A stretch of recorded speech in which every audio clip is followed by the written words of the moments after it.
जी बड़ा अचंभे में पड़ गया। अरे कश्मीर से आना थी जो खबर, वो झारखंड से आ रही है। इस अचंभे पर डॉक्टर राकेश पाठक अचंभित है। जी राकेश जी।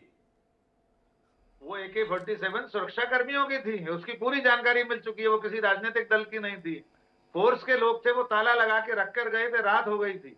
उसमें कोई आतंकवादी कौन नहीं निकला है, ना उस नेता, ना जिसके घर में, कुछ भी उसमें नहीं निकला। खुद पुलिस स्वीकार कर चुकी, ईडी और सीबीआई जो छापा मारने गए थे वो मान चुके हैं कि ये वो कर्मचारी सस्पेंड हो गए जो जिन्होंने AK-47 रखी थी, सुरक्षा कर्मियों की थी। तो कुल वो मिलाकर बहरहाल अब इस समय पे AK-47 केंद्र में नहीं है, हेमंत सोरेन की कुर्सी केंद्र में है।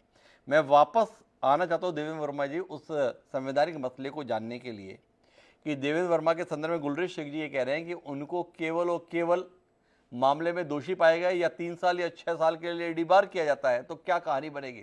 थोड़ा इस पर भी पहलू पर आपके माध्यम से रोशनी है।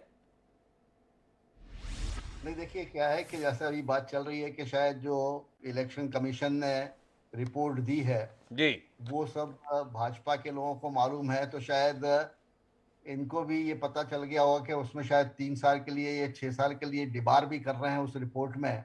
यदि ऐसी बात कोई हो तो मुझे नहीं पता, जी लेकिन यहाँ तक केवल उसकी मेंबरशिप खत्म करने का सवाल है जो कि प्रावधानित है।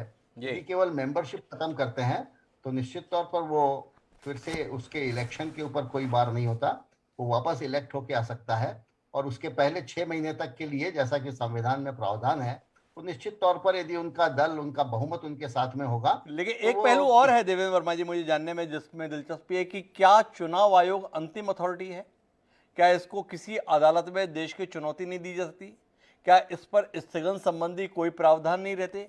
क्या वाकई चुनाव आयोग की एक अनुशंसा किसी विधायक या सांसद की संस्था को पूरी तरीके से खत्म कर देगी? कहीं कोई रास्ता नहीं, कहीं कोई दरवाजा नहीं, कहीं कोई दर नहीं जहां सुनवाई। ये जो मामला है जिसमें ऑफिस ऑफ प्रॉफिट का ये जो केस है, इसमें इलेक्शन कमीशन की तो केवल अनुशंसा रहती है और जो आदेश होता है वो गवर्नर का होता है, और उस गवर्नर के आदेश के ऊपर और कोई प्रावधान नहीं है।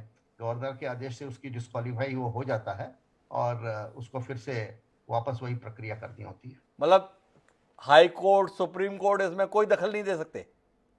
जी। बड़े महत्वपूर्ण जानकारी देवेंद्र वर्मा जी हमें दे रहे हैं। तो गुलरेज शेख जी लेकिन कुछ कहना चाह रहे थे जब देवेंद्र वर्मा जी ने कहा कि उनके पास इतनी जानकारी रहती है। गुलरेज जी को अचानक लगा कि हमें इतना भी सर्वशक्तिमान क्यों मान लिया? जी गुलरेज जी, क्या हो गया?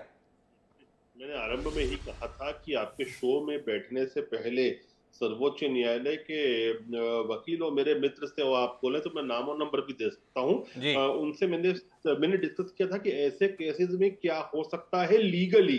जी तो उन्होंने मुझे बताया ये संभवता है कि या तो उनको उनकी सदस्यता खत्म, उनकी विधायकी खत्म कर दें तो वापस वो 6 महीने बाद चुनाव लड़े, या फिर 3 साल या 6 साल के लिए भी डिबार हो सकते हैं। तो ये बात मैंने वकील के परामर्श के बाद आपको बताई। लेकिन जहां तक मुझे मालूम है कि संभवतः उनके पास ऑप्शन है कि वो सुप्रीम कोर्ट में जा सकते हैं। तो कुल मिलाकर इस